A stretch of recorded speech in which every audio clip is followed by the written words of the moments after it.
Hi, am I live? Yes. Wow, okay. Breathing, I'm here. I don't know if I have time to say this, but I'm going to say it anyway. Ard Hanna, I feel really close to you after your story. So many similarities, and it's really kind of humbling to hear that. Where's Lo Harris? I feel like you own the stage. I need to pay you rent, so I'll Venmo you maybe. Alan and Lindsay made me cry, literally. And again, I don't have time for this, I'm going to say it anyway. When I was brand new, I sent Alan an email, and I said, I want to be like you. Can you help me? And he did. He sent me an email back, and so that's really encouraging. Cool, we're here. We are here. Thank you so much to Bash and Mac and Dash. You guys are great, and I'm so excited to be here and see everybody. Here we go. I wanted to start off with a story, and this story is called Piano Recital.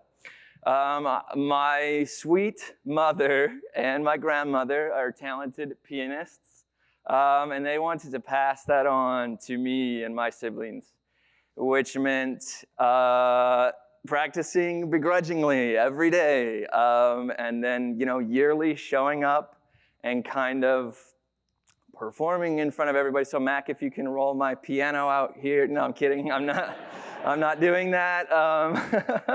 So follow me to the year 2000. I'm 6 years old. So on the farthest, I'm 6. And in the middle, I'm in that weird in-between age that's really funny. So I needed to kind of include that anyway. Jail time for this haircut, for sure. Okay, so let's set the stage. This is where kind of all the piano performances happened. That kind of old church filled with sweet, kind people that love classical music and sort of reverence. And it's that kind of energy, if you can imagine that. And I'm 6, and I'm feeling horrible.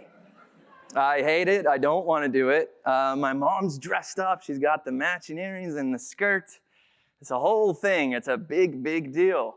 And you sort of have to sit out in the pews until they say, okay, next up is Reece. You get up. My head does not even reach over these pews. And you walk down until you get to this podium and say, I'm Reece. I'm going to be playing this. So finally I hear, okay, next up is little Reece, one foot in front of the other, compose myself, I can do it. I couldn't do it. So I joke, I'm not joking, I danced up to the podium, no music, okay? And it was insane. I'm just kind of 1, here we go, 2, I'm just kind of just getting up there, and this was Mom, horrified. This was Dad. He's going, what's going on?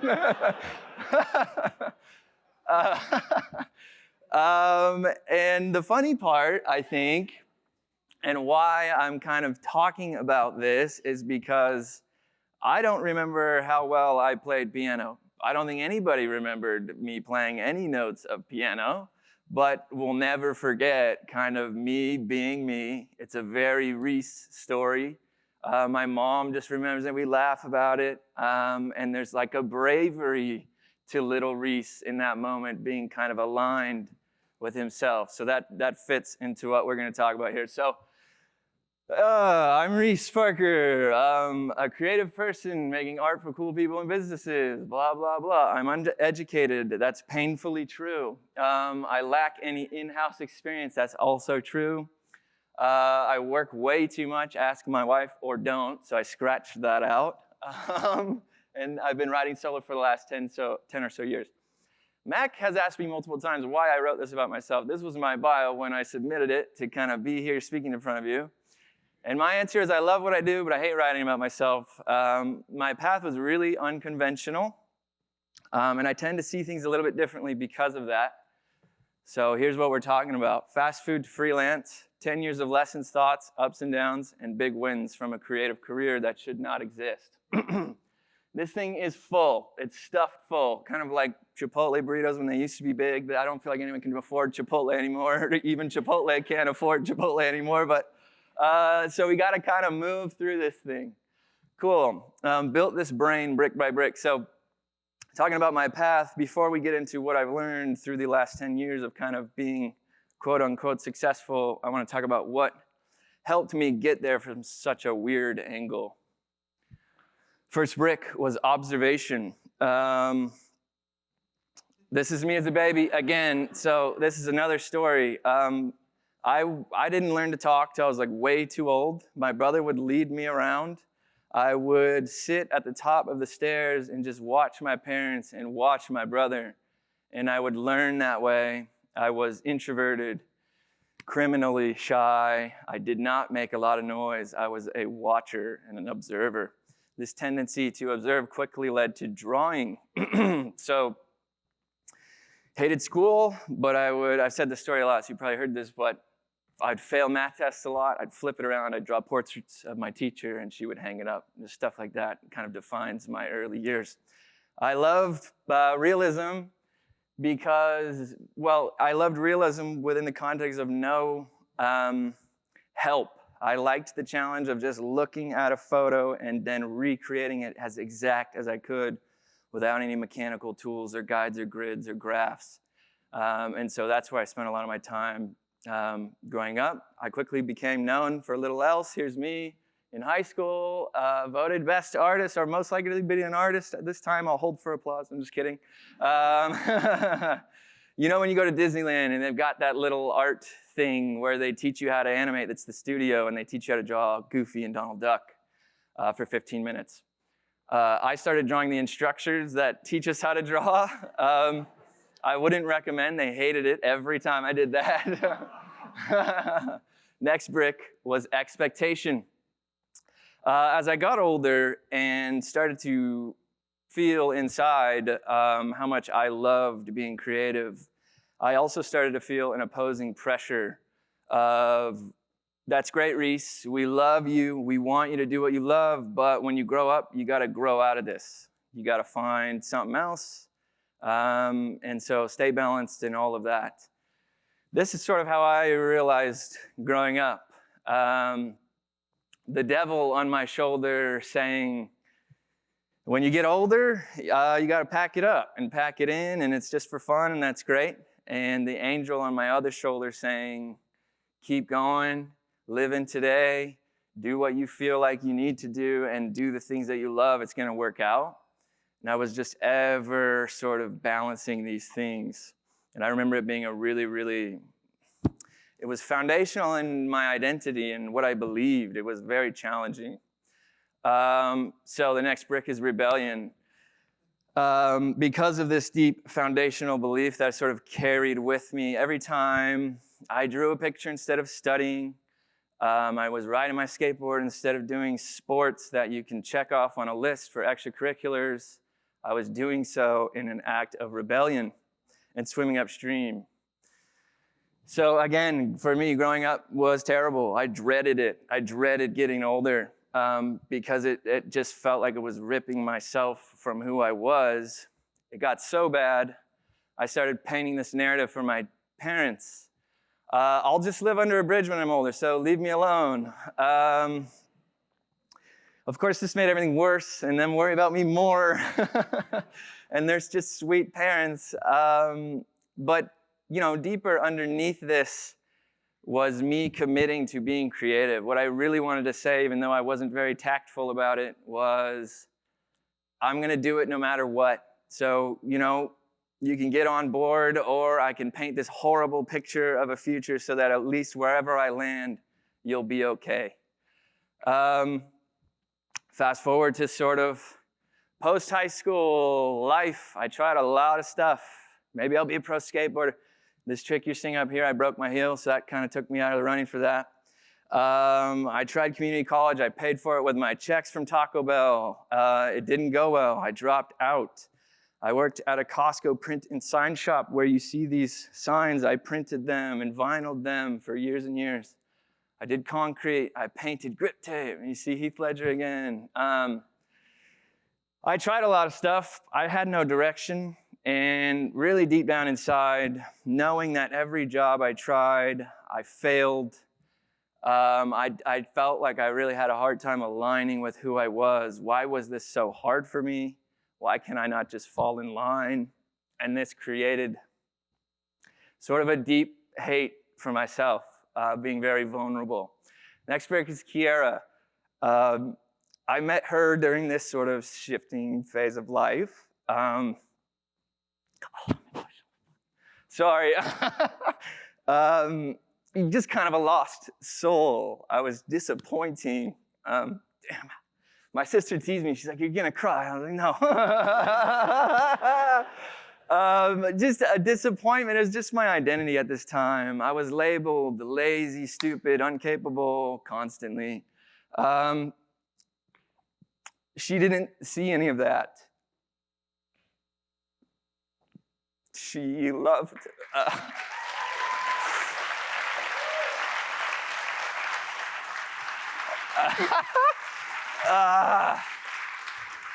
She loved my goofy side. She loved my creative side. She wasn't embarrassed that I wasn't educated, in spite of direct feedback that she got. Shame on you for dating him. He does not have a college degree. She said, forget it. So I married her. I did that thing that Toby did where you put the ring in the champagne glass. No, I didn't do that. Great. Honeymoon surprise. Not that kind of surprise. So we're on our honeymoon. I'm working an odd job. One of my last. It wasn't going well. And we sort of have a lot of time to think and breathe and live and relax. And it's a new marriage, a new life ahead, potentially. And I wasn't confident in my future, of course. I brought along this book with me. Aaron Draplin's Pretty Much Everything. If you haven't read it, it sort of changed my life. And the reason it did was because Aaron's real vulnerable in there. He's just telling his story like it is. And he's somebody that prioritized and took risks for his creative drive in his career. And he gained a massive following and respect and revered for that. But he was doing everything he could as a young creative person to sort of make it work. So I felt like, well, maybe I'm not so alone. Maybe. I couldn't shake this feeling. I held on to it. And on the last day of our honeymoon, I turned to Kiera and said, I think I got to try for real. I think I have to quit my job and just really, really do it. She said, you can do it in like 5 seconds. She didn't take any time to think about it. She just said, you got it. And look how pretty she is as well. Okay. So next brick is resolute. So it was go time for me. It was, if I'm doing this, I'm really, really doing it. Especially if it's at the expense of a new marriage and our future. I mean, I had no safety net or resume, all of that good stuff that you probably would want at this point in your life.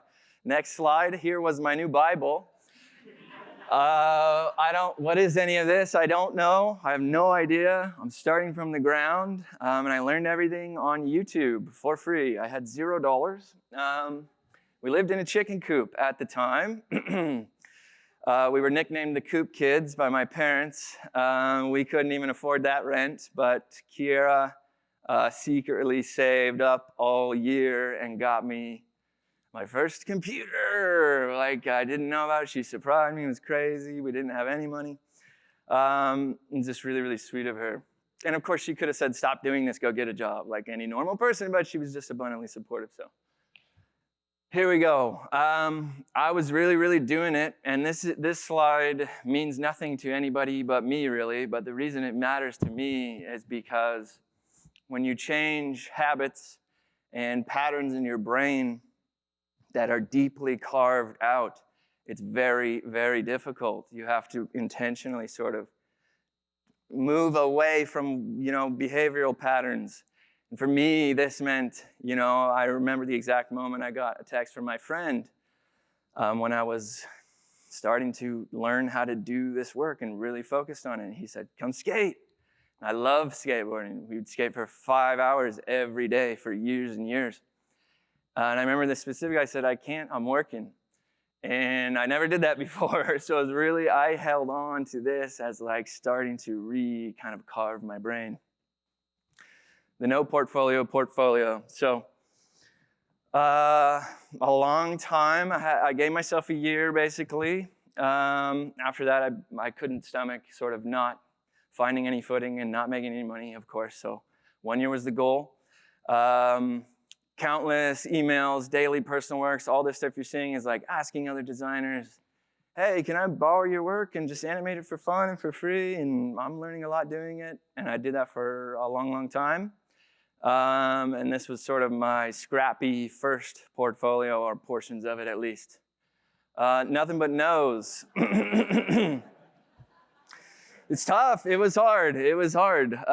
My lack of experience was showing, and it was detrimental. Every interview I would manage to scrape into through my little portfolio was met with confused faces. This kid has no idea what's going on at all. Internships were the same answer. We prioritize students out of XYZ schools, but we'll keep you in mind. I was not kept in mind. Finally, around that 12-month mark, things started to change. I landed a 9-month permalance gig at Amazon. So what did that mean? Daily commute, catered lunches, fancy digital lanyards that beep you into big glass buildings. Bosses, art directors, creative directors, a whole new world. I had no idea what was going on, but I had a paycheck. I had proud parents, excited in-laws. You did it, Reece, you did it. No, I don't feel like I did it. I'm feeling weird. I'm feeling really weird. Something's not right. I don't know how to communicate it fully, but I just know that maybe this isn't really where I fit. I didn't feel like I was doing the work that made me happy. And I'm sorry, that was really important at this time. So in the short term, what did that mean? It mean I'd do doubles of every brief that I was handed at Amazon. So I had creative directors, art directors, and people that normal production pipelines, they'd feed me work, and I was the animator, do that work. I'd do that, and then I'd say, I also had an idea for a totally different one. And this was one of those doubles where I started from zero and did it on my own. Showed my bosses, they gave me a raise. But beyond that, the industry started to notice. So Wine After Coffee shared this, and this was like one of my first things I ever did. That was a really big deal. And then Bucksaw. So I have 9 months at this Amazon gig, right? But I'm feeling weird about it. I'm not feeling very comfortable about it. Buck reaches out and says, hi, Reece, we saw your little thing. Do you want to come out and do 2 weeks for a booking? In LA, in studio, junior day rate. I wouldn't be making any money. And to do so would be to give up 9 months of security. So next brick is risk. I really had no choice. I knew so inside. I had to follow my gut.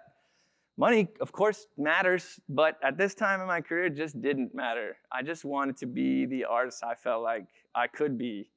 And that meant I had to go and see real artists. So here we go. We're heading to LA. I'm a little sheltered, kind of suburban kid. This is a big deal. I have no experience.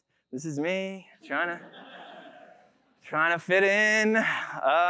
God, it was not easy. It was really hard, really scary. I wanted to quit. I wanted to quit a lot. I felt really out of place. Artists were really sweet. I met a lot of genuine, kind people, but just in my head, it was this whole thing I'd built up, and it was really challenging to feel like I belonged. But I did so anyway. I showed up early every day and stayed late every day. They didn't ask me to, but I just wanted to prove myself, of course. And something else happened too. A few days into this booking with Buck, I met an artist. He sat a few desks from me. I don't remember this artist's name. I don't know if we ever exchanged names. He would never remember me. He would never remember that we talked. I remember though, and this is how I remember him. He had a lot of wisdom, just sort of innate wisdom inside of him. He turned to me and I'm jittery and just trying to do my work. Oh. He goes, how do you work? casual question, and I'm just shaking in my boots. I don't know how to talk to artists. I barely know how to say anything except sick kickflip, bro. But I mustered up finally to him. I don't really know the tools very well. I just hope to get out what I see in my head as close as I can. He said, "You work intuitively." This changed my life again and my career from that point onward, but also reshaped my understanding of how I grew up. When it feels right to me, it's right. I don't care about the buttons or the tools at all. Or explaining why it's right. Sometimes it's better left unsaid. It's better left just, okay, let it be. So this next slide, self-alignment. Leaving the safer option that was Amazon in 9 months to pursue sort of what my heart wanted was one of the best decisions I ever made. The industry started to learn who I was at that moment. My work with Buck, and after that, people started to notice. I started to get more work. But the interesting thing, I think, is when the industry was learning who I was also learning who I was. So again, it's emotional for me. And then, yay, I did it. I worked with everybody cool, and I've been working like crazy for a long, long, long time. And I'm so thankful for all the jobs and opportunities and wide range of projects and trust. It's really, really been a dream for me. From that trip at Buck in LA onwards, I've been booked and busy and working since, and it just kind of happened like a light switch. Great. So we made it through that. Now, what have I learned? 10 years, 10 lessons in no particular order. Number 1, non-negotiable brain time. I can't even tell you how many times I've felt anxiety and guilt on a job. I'm not doing my best. I'm not doing enough. I'm not working enough. I didn't give them enough. I don't belong here. I'm going to get fired. Recently, this last year or two, as I've matured through the career, I've started to reject this thinking entirely. Taking time to be thoughtful and sit and remove this fear of, if I'm not always tinkering and whatever, I'm not doing my job, it's not real. Thinking is working. Every single one of these pieces that you see were built in my head first before I touched any paper or any stylus or anything. And that's not saying everybody has to work the same way, of course not. But taking the time to respect the thought that goes into making great work, I think bridges the gap between good work and great work. Cool. Number 2, one step ahead of quitting. So earlier this year, I decided it was time to do it and build a little skate park in my stupid office. So naturally, that meant manipulating my dad into coming and spending time with me and building stuff with me and father-son time, and he was hooked. Yeah, I got him. He's the builder, right? He's really smart about all this stuff, and so I sort of can hold the drill and I can get a screw in there real good. But when it comes to blueprinting and leveling and squaring off and just measurements and remeasurements and math, my brain melts and falls out of my ear, basically. So following in my dad's kind of steps, he had a allotted amount of time he could build with me. We got pretty far on it, but we didn't get all the way. So what did that mean for me? I either leave this mess in my office for months and months, or I get in there and try and do it myself. My OCD brain forced me to get in there and do it myself. And it was way harder than I thought. Remeasuring 100 times, every time was wrong. And what I found during this process was it was really easy to beat myself up. Way too easy to put myself down. I'm not good at this. What am I doing? I don't have time to waste. I've got kids at home. I've got clients. I've got all this stuff. Like, if I can't do this correctly today, I've wasted that time, and there's real guilt about that. But I kept pushing, one step after the other, one step after the other. Eventually, it went fine. And now I get to be a little kid skating around in my office after work and stuff. So what's the message here? It's trust the process. It's a goofy way to get to that, but this applies obviously to everything that we do too. No matter how many times I feel like I've learned this lesson, I always benefit from another reminder. Trust the process, even when you're in your deepest depths of I hate this. I hate myself. Keep moving through that. Number 3, KFC and me. My first job was at KFC, Taco Bell. Here's me again. The story here is getting the job was tremendously difficult for me for whatever reason. And what I mean by that is my mom drove me to the parking lot of this fine establishment. And of course, all you do is walk in, say, can I have an application? And it's a total normal exchange. For me, it wasn't. I made this a really, really big deal. It was really hard for me to feel like I am able to go in there and take up that space and be in there in that room and demand that thing from this person that I don't know. It's too many things that I didn't want to do. So I was scared and shaking in the car. And my mom was, Reece, you can do it. You can do it. She hyped me up maybe about an hour. And of course, I went in and did the thing, and I made a mountain out of a little ant, right? And it was no big deal. So what's the lesson here? Stop making ourselves small. We're introverts. I would expect a lot of us can relate to this. It's easy for us to just go, I'll be quiet and let the loud person talk. The loud person doesn't always know more than you just because you're not willing to say something, okay? And I've had to learn this begrudgingly and painstakingly over the years. So now when Google calls and says, hey, Reece, we've got a project for you, do I go, maybe, and just tell them basically I can't do it? Or you stand up tall, you lean on your experience and you go, yeah, I would love to work with you. That's the lesson. Number 4, the DJ Khaled method. DJ Khaled's infamously known for going on Hot Ones. Those of us that are chronically online know what that is. You eat progressively hotter wings and just answer normal interview questions.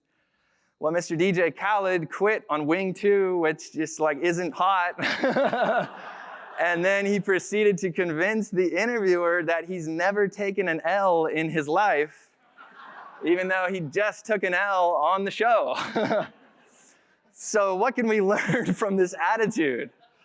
Hold on to that. I'm pivoting a little bit. My son, he's 6. He's smart. He's been ahead of typical progression. And that's great. We're in awe of him. We try to foster that for him, but it's come with a challenge that we didn't expect. He's built up a little 6-year-old identity. Being smart means being right. So being wrong means it challenges what he feels like he knows about himself. So naturally, once we realized this was happening, of course, you have to confront that, and we're working on it. So here's me and my son, as handsome as ever. And I had a heart-to-heart with him. And I said, I failed at everything.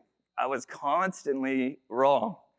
God, the only reason I'm any good at anything now is because I failed enough to get here. So fear of failure is fear of growth. I really believe this. Going back to DJ Khaled, what can we learn from his goofy attitude? I think we can redefine L. We never take an L because we don't see it as taking L's. Failing is the most fulfilling part because it allows us to go, what did I do wrong? What could I change? And how could I do it better? Your motivation to keep growing needs to outweigh your fear of failing. Number 5, fight the rat wheel. You know me now. I hate rules. I hate convention. I hate schedules. I hate all of that. So I'm working for myself now. I'm Mr. Fancy, right? I can do it. I don't need any of this stuff. It's good for me. I'll just follow my flow. I'll wake up at noon. I'll work until 2 a.m. and I'll do that forever. That's a no-go. So this was me, I don't know, every year of my career, basically. I try this again, and it never, ever works. So the lesson is discipline and structure build the creative playground. What I perceived as freedom was actually a trap. And it was an immature kind of rebellion that I just needed to move past. Schedule your work, build your own structure, follow it, and then leave room for intuition to flow in and out of that as needed. That's what I've been trying my best to follow, and it's a challenge for me specifically. But I've learned that it really helps me be there for all the parts of life, not just work, right? Great.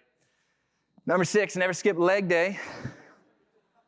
As artists and freelancers and studios, there's a lot to do, a lot to keep up with, a lot, and it's hard. And sometimes we just want to draw characters and animate little shapes, and it's just, there's a lot to keep up with to make sure that we are staying out there and staying busy and blah, blah, blah, socials and websites and all that noise. For me, this is not a prescription for anybody else, but I tend to have fallen on the side of do the work anyway. Keep up with the socials, keep up with how you're presenting your work, how you're writing about yourself, how you're presenting what you did on a project. For me, it has helped immensely in my ability to grow in the industry and find more challenging and more bigger projects. It matters. So this is my website redesign, which I did for way too long. I spent way too much money on it, way too much time on it. It took me forever, and my only excuse was, I like it, so that's why I'm doing it. Well, remember when Google called? They said to me, the reason we're calling is because your website update was so good, we had to call you. Whoa, okay, all of a sudden, all this work that I was doing because I was following my intuition is paying out by a matter of 10x or whatever it was. So what's the lesson? Never skip leg day. Here we go. 07, American Idol is dumb. We're really good at putting things in boxes. We love that. We love that. You're good, you're bad. Your voice is good, your voice is the best, you're whatever. As a kid, this kind of always confused me, and these shows specifically confused me. It seemed pretty clear who was the most technically proficient, who had the most expected beautiful voice and vibrato, could hit the notes like you thought you needed to hear them in your head. The interesting thing about that is that rarely ever correlated, if ever, to the favorite on the show or the winner or whatever. Technically proficient versus expressing how we feel and having our own voice. And just doing it honestly. I don't really know. If you ask me what being an artist is, I'd have a hard time answering that question.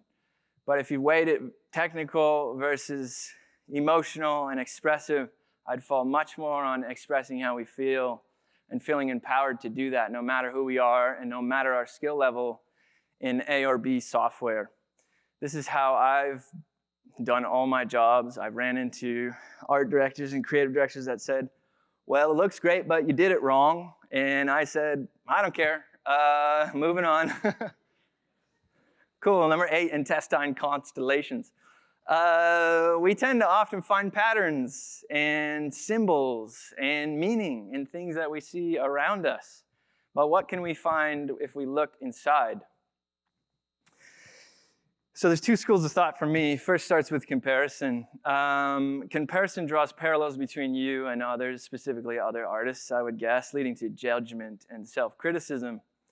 This will be an intense creative barrier if not carefully managed. We all get down, we all have mental kind of slumps.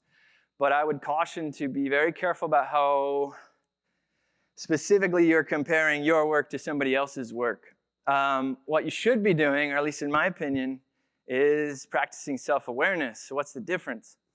Self-awareness is understanding your thoughts, feelings, and abilities, knowing how to improve and work towards micro goals that are going to help you keep moving on your own track. It's not about what somebody else is doing or them. It's just about what you're doing, where you want to go, and being really, really honest about this. Strive to be as self-aware as you can on your path while avoiding sort of poisonous comparisons to others. I would credit self-awareness to being a big part of why I was able to kind of rocket ship so fast. Number 9, fasten your passion belts. Here's a banger tweet from 2017. Record 3 likes or something on that. Making good work is really, really hard. I think it's harder now than ever. Opportunity versus kind of incoming talent, I think those scales are way off balance right now. How do we make it through that? How do we stay up longer, endless hours, blah, blah, blah? How do we do all this stuff and keep up with all these things? Distinguish ourselves from others. I only have one answer. I've only ever had one answer. For me, it's I just love the work, and that's been enough to drive me in some bad habits, in some good habits, in some good directions, in some whatever. That's sort of not important. It's been the factor that's helped me keep moving. And what do I mean by love the work? I certainly don't mean some stupid Pinteresty propaganda. Here's what I really mean. If it all went to shit, I lost everything. My house, my office, my fancy workstations, and all this cool stuff I've been able to get because of my work in this career.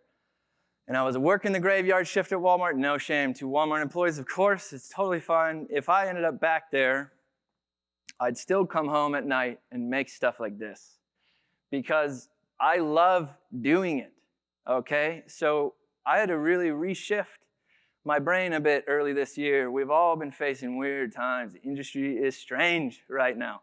Some of us are great, some of us not so much. That's less the point. For me, it was the fear and the uncertainty, kind of like Mac mentioned at the beginning. And how I found my way out of that mental hole was, well, if worst came to worst, I'd still just do what I love doing. So for now, I'm going to keep doing what I love doing. And I made it that really as simple as that, and it really helped me a lot. Number 10, vibes-cebos. I kind of alluded to this, but 2024 hit me a bit harder than recent years. I found myself needing to kind of fight against negative mental spaces more often than really ever before. And for lots of reasons that we all can resonate with. New tech, slower inquiries, harder to get green lights. More time than ever to think about what we're doing, why we're doing it. I recently also learned about placebo's ugly cousin, the nocebo. So I think we all know what a placebo is. You give 2 test studies a hair growth supplement. One of them you give aspirin. You tell them they do the same things. You bring them back in a month and they both have progress or noticeable change. Basically, you tell the brain how to move, and it sort of does it for you, even without like medical intervention. The same is true for nocebo. You tell yourself something enough, over and over and over, you start to really feel that, and it starts to manifest in what you're seeing around you. So my last lesson is just be really careful about how your mind is moving and how you're projecting that around. It's okay to be in down times, of course, but just live through it, live through those emotions, and then let it breathe and be free. And, we can't control what we can't control. And that's been really helpful for me. All right, that was a lot. Let's change the channel a bit, okay? I've got a sneak at something really exciting. It's top shelf tech, never before seen. They're called Reecelets. It's a singlet hoodie beanie. Okay, so you don't have to deal with putting it on and the other thing on, and it's a whole hassle. So we have some industry reviews, so I'm going to show those now. Here's what Taylor says. She says, damn, Google called me right up, offered massive budgets and love. Thanks, Reece. Wow, Taylor, no way, that's awesome. Here's what Uncle Steve said. Increases wind resistance when climbing 250 miles of raw mountainscape, 2 out of 10. Steve didn't love it, so we're working on an aerodynamic version for Steve. Here's Mr. Mac. He says, wow, Reece, very cool, great job. We love that optimism from Mac. The always optimistic, and he actually looks better than me in it, so that's frustrating. And TJ, my buddy TJ, he says, I can finally land 10% of the tricks Reece can land. Well, that's okay, TJ. We're all still working on it. TJ actually was so excited he got his team involved. So Duolingo says we're seeing up to 200% increases in user retentions and happiness level via diligent, rigorous A/B testing. So that's incredible. And I'm looking forward to sort of a global rollout. Here we go. Yikes, how long is this bit? That's the end of the bit. I want to close it out on something maybe we can all relate to. Somewhere along the way, we all kind of feel these things. Not worthy, imposter, that's the main thing we call it. Nobody gave me permission. Nobody told me I could do it. I don't know how to do it. Too stupid. I don't have enough experience. I haven't lived through enough things. Blah, blah, blah, blah. For me, that's bullshit. Everybody has a story. This is my story. And I think at the end of the day, it's about trusting yourselves, following your intuition, your gut, your voice, and believe what's sort of unique inside of you. And to do that honestly, and removing the masks that we all have, and just being like, this is the real me, takes bravery. So be brave. Lately this year, especially, I've been waking up every day and just saying, today I want to try and be brave. What does that mean for me? Maybe it's a micro decision I would tend to follow really easily. Stay quiet. Maybe that's, no, let's think about that and let's try something different. Little Reece was brave. So I'm siphoning Little Reece. And that's it from me, guys. This is my kids dancing. I love them. Thank you. Thank you.